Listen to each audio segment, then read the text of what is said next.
Selamat pagi.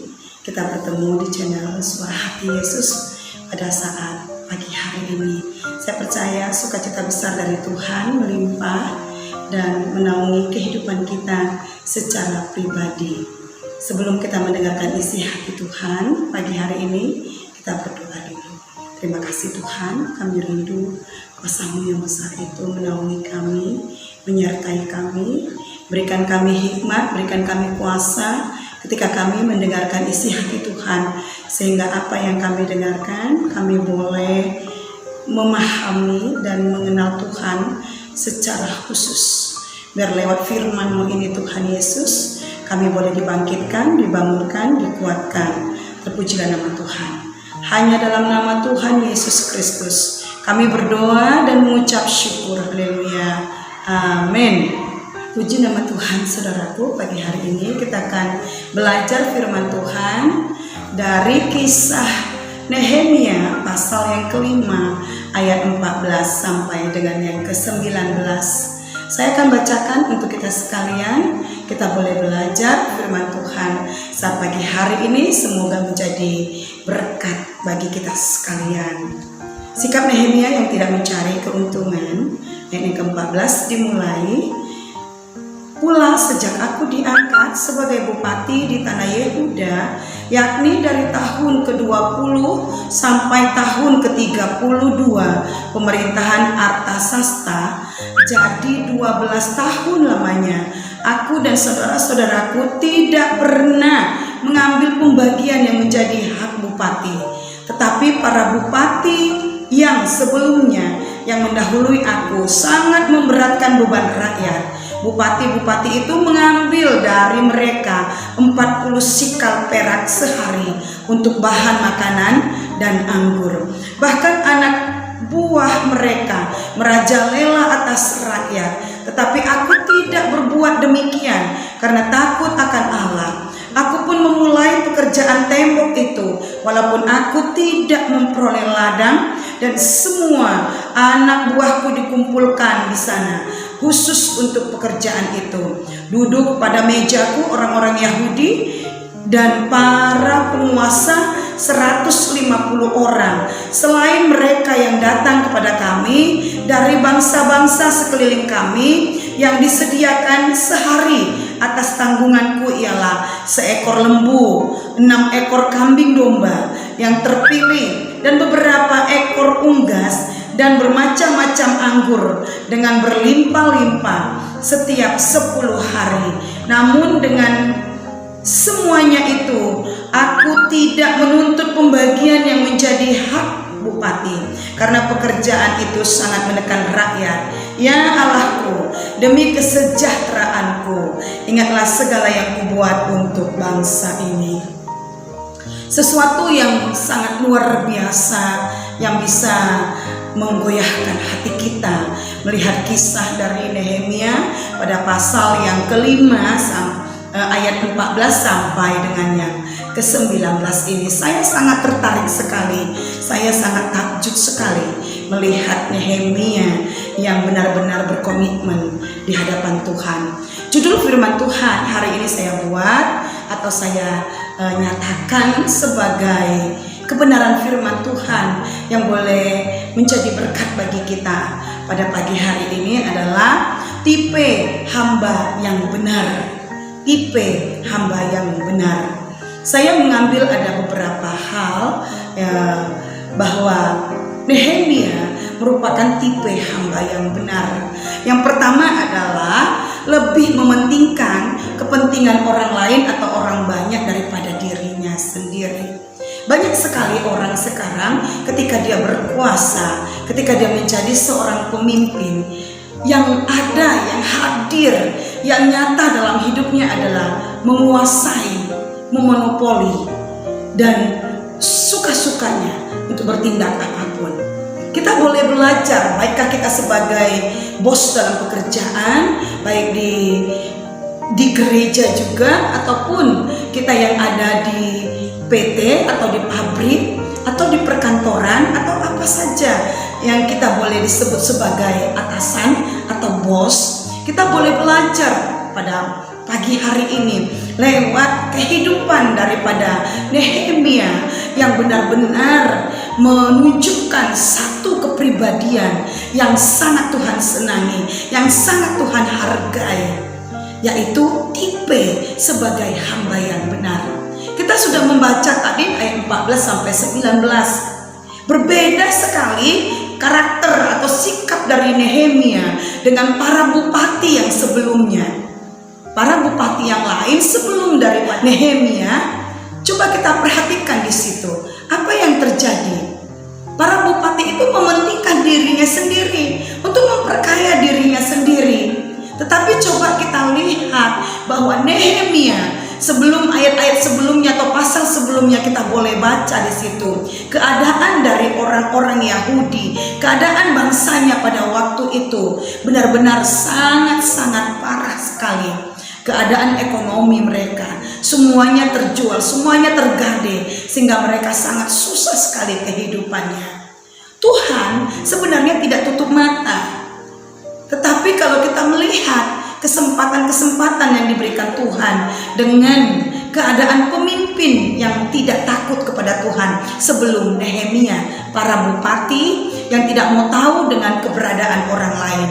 Saudaraku yang kekasih nama Tuhan, kisah ini saya berharap sekali ini boleh timbul di dalam hati kita sebagai orang Kristen yang benar, khususnya bagi hamba-hamba Tuhan. Bolehlah kita mulai belajar memiliki tipe yang benar di hadapan Tuhan. Banyak sekali orang mengaku sebagai hamba Tuhan, mengaku sebagai pelayan Tuhan, baik itu guru sekolah minggu, pemain musik, singer, ataupun itu pemimpin pujian, bahkan sampai kepada hamba-hamba Tuhan yang menyatakan diri sebagai pendeta. Saya berharap lewat dari pembelajaran firman Tuhan pada saat pagi hari ini kita bisa melihat satu sosok pribadi Nehemia yang tidak mencari keuntungan. Dia berbuat, dia mengabdikan diri sebagai bupati dan melebihi dari bupati, melebihi dari hamba Tuhan yang banyak terjadi sekarang ini. Banyak hamba Tuhan yang tidak mau tahu. Kita mau belajar, saudaraku. Banyak sekali pembelajaran yang dapat saya terima secara pribadi.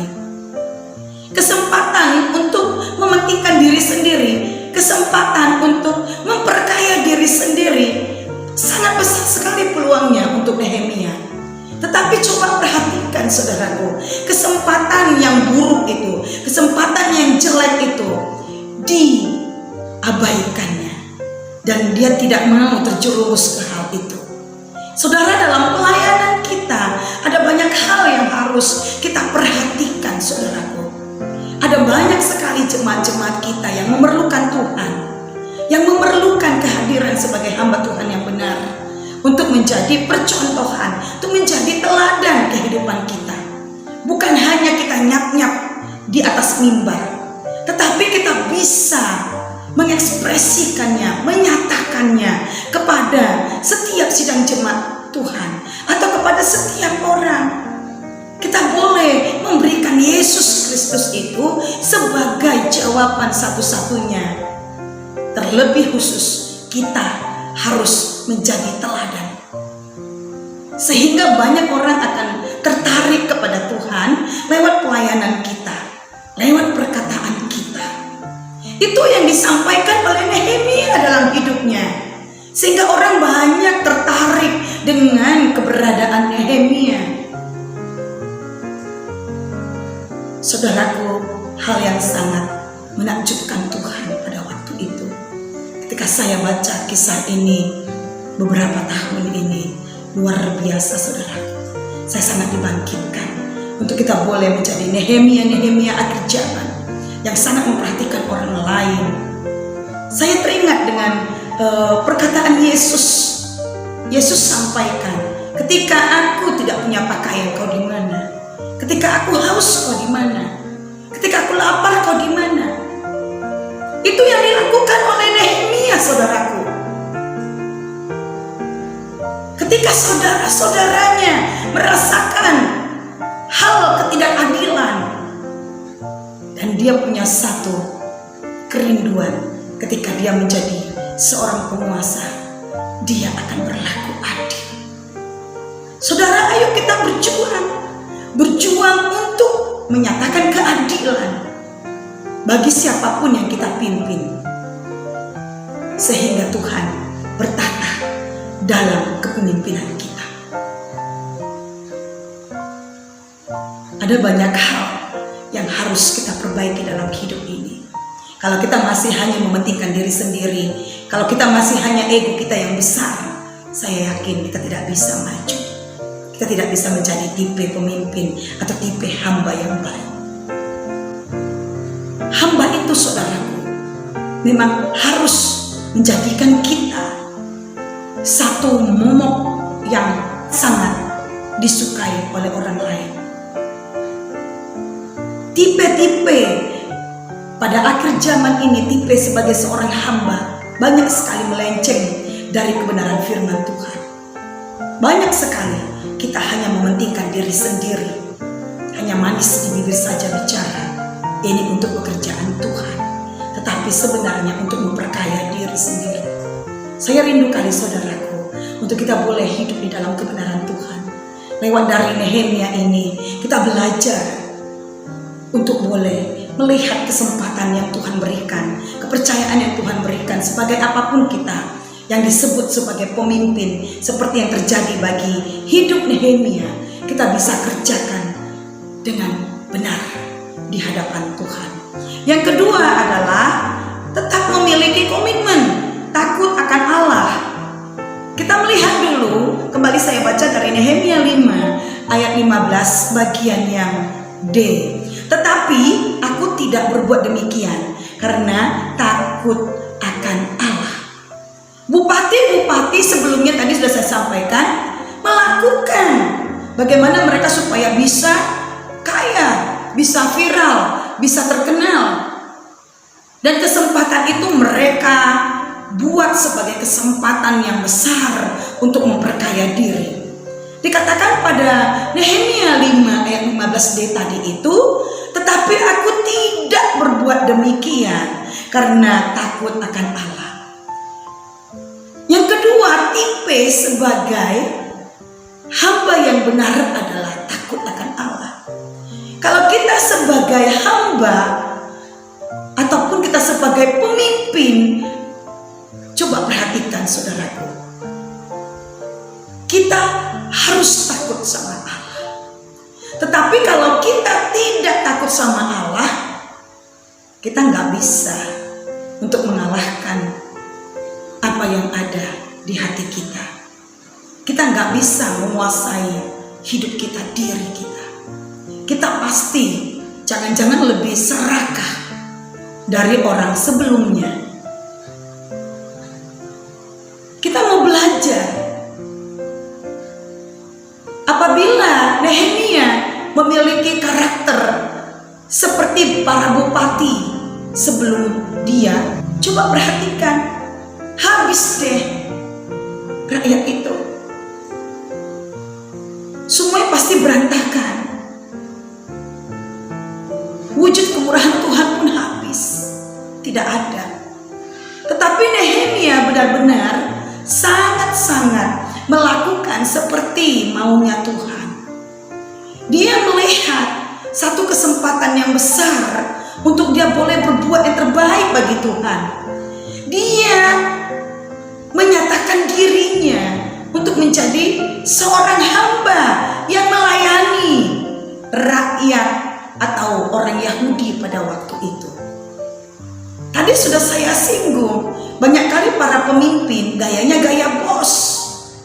Pendeta-pendeta gayanya gaya bos. Bukan lagi gaya seorang hamba, tetapi gaya bos. Ini kita mau belajar. Saudara, kita mau belajar. Cara-cara kita, gaya-gaya hidup kita yang tidak takut sama Tuhan, itu boleh kita buang jauh-jauh. Dan kita belajar untuk mempermuliakan Tuhan dalam kesempatan yang sangat singkat. Saudara, lihatlah berapa tahun Nehemia sebagai bupati, tapi kesempatan itu dikerjakannya sebaik mungkin. kesempatan yang sangat singkat itu dilakukannya. Dia sadar bahwa tidak selamanya dia jadi bupati. Kalau kita punya pikiran seperti Nehemia, saya percaya saudaraku, kita semuanya pasti akan memberkati banyak orang. Kita semuanya pasti akan menunjukkan bahwa Tuhan itu besar dalam hidup kita. Dan orang boleh melihat Kristus di dalam kepribadian kita. Milikilah saudaraku takut akan Tuhan. Maka semua yang kita kerjakan tidak akan sia-sia. Tapi biar hanya nama Tuhan saja yang dipermuliakan. Saya rindu sekali, saya percaya bahwa setiap kita yang mendengarkan firman Tuhan ini, siapapun saudara, marilah kita memulai kehidupan yang baru, paradigma yang baru, cara berpikir yang baru, hati yang baru, untuk boleh di akhir zaman ini. Sekali lagi mau saya sampaikan, Nehemia seperti yang tertera di dalam Nehemia 5 boleh terjadi di Indonesia khususnya. Dimulai dari siapa saudara? Dimulai dari orang yang takut akan Tuhan, yang memahami firman Tuhan, yang mau dekat kepada Tuhan. Lewat dari kitalah banyak orang mengenal Kristus. Saudara jangan bermimpi kalau orang lain akan mengenal Tuhan kalau kehidupan kita sebagai hamba Tuhan tidak benar. Tapi lewat kitalah yang mengaku sebagai hamba, kita harus punya tipe hamba yang benar seperti Nehemia, sehingga banyak orang diselamatkan lewat kehidupan saudara dan saya. Yang ketiga saudaraku yang saya dapatkan dari kisah Nehemia pada pasal 5 ini sebagai tipe hamba yang benar adalah tetap percaya bahwa Tuhan adalah kehidupannya. Dia tetap percaya saudaraku bahwa Tuhan tidak pernah akan meninggalkannya, tidak akan meninggalkannya. Dia percaya saudaraku bahwa Tuhan adalah sumber hidupnya, bahwa Tuhan adalah yang menjadikannya. Kita melihat pada Nehemia pasal yang kelima ayat yang ke-19, demikian firman Tuhan. Ya Allahku, demi kesejahteraanku, ingatlah segala yang kubuat untuk bangsa ini. Demi kesejahteraanku. Nehemia hanya mengingatkan Tuhan. Apa yang kubuat atas bangsa ini? Dia tidak mengambil keuntungan dari kedudukannya sebagai bupati. Tadi sudah saya bilang, sekalipun kesempatannya sangat besar untuk memperkaya diri, tapi Nehemia hanya mengingatkan Allah. Halo, hamba-hamba Tuhan. Dia hanya mengingatkan Allah. Dia tidak menyatakan ini kesempatan gue untuk meraih segalanya di tahtaku ini. Dia tetap percaya kepada Tuhan bahwa Tuhanlah sumber hidupnya. Dan saya percaya saudaraku, ketika Nehemia mempercayakan hidupnya kepada Tuhan, Tuhanlah yang mengatur segalanya. Kita juga bisa melihat kisah dari Salomo. Salomo dia hanya meminta hikmat dari Tuhan. Saudara tahu apa yang dikasih Tuhan sama Salomo? Kekayaan, kejayaan, kemuliaan, bahkan tahta diberikan Tuhan kepadanya. Dia menjadi raja yang terkenal di seluruh dunia. Ini harus kita pahami. Nehemia juga seperti itu saudaraku. Dia tidak risaukan hidupnya. Apa nanti aku punya di masa tua? Dia percaya kalau Tuhan itu sanggup memberkati hidupnya sampai di ujung kehidupannya. Nehemia merupakan salah satu contoh pada pagi hari ini untuk boleh menggugah hati kita semakin dekat dan melekat dengan Tuhan. Mari saudaraku ambil sikap, belum terlambat. Siapapun saudara, baik saudara sebagai kaum awam, baik mungkin seorang pelayan Tuhan atau hamba Tuhan sebagai pendeta, yuk, gak usah bangga sebagai hamba-hambaan, tetapi takutlah sama Tuhan. Percayakanlah hidup kita sepenuhnya kepada Tuhan, sehingga apapun yang kita kerjakan, apapun yang kita lakukan, hanya Tuhan yang dipermuliakan. Nehemia dalam kisahnya, Tuhan sangat mengaguminya. Tuhan melihat dan menyatakan dirinya kepada Nehemia. Saudaraku, mari jadilah hamba yang benar. Kita harus tunjukkan dari karakter kita bahwa kita adalah hamba yang diurapi Tuhan, hamba yang penuh dengan kuasa Tuhan, supaya tampillah kita berbeda dimanapun kita berada. Banyak orang merasakan Tuhan di dalam kehidupan kita. Saya percaya apapun pergumulan kita sebagai hamba Tuhan, ketika kita menjadi hamba yang benar dan kita memiliki tipe itu menjadi andalan hidup kita, dan itu menjadi prioritas kehidupan kita, menunjukkan kebenaran Tuhan dalam segala aspek hidup kita. Maka Tuhan pasti akan nyatakan kuasanya, kebesarannya, kedaulatannya di dalam kehidupan saudara dan saya. Biar lewat firman Tuhan ini saudara, kita boleh sama-sama maju, sama-sama bangkit, sama-sama meraih kemenangan, untuk kita boleh menjadi berkat bagi banyak orang, untuk kita boleh membawa jiwa-jiwa kepada Tuhan. Saudaraku, ini waktunya. Ayo ambil sikap, ayo ambil keputusan untuk Tuhan bekerja bagimu.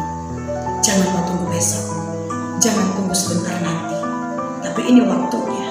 Karena banyak jiwa-jiwa yang memerlukan saudara dan saya untuk boleh kita nyatakan Tuhan di dalam kehidupan mereka. Kita harus berpikir bahwa apapun yang menjadi kebutuhan kita, Tuhan sudah sediakan. Bukan lewat atau ajang kita sebagai pemimpin, kita ambil satu kesempatan untuk memegahkan diri sendiri, untuk mencari kekayaan, untuk mementingkan diri sendiri. Tetapi saya mau sampaikan kepada kita semuanya, kalau kita dipercaya Tuhan sebagai pemimpin, sebagai pendeta, sebagai pelayan Tuhan, sebagai jemaat Tuhan, atau sebagai orang percaya, mari tunjukkanlah bahwa Kristus nyata dalam hidup saudara dan saya. Tuhan Yesus memberkati.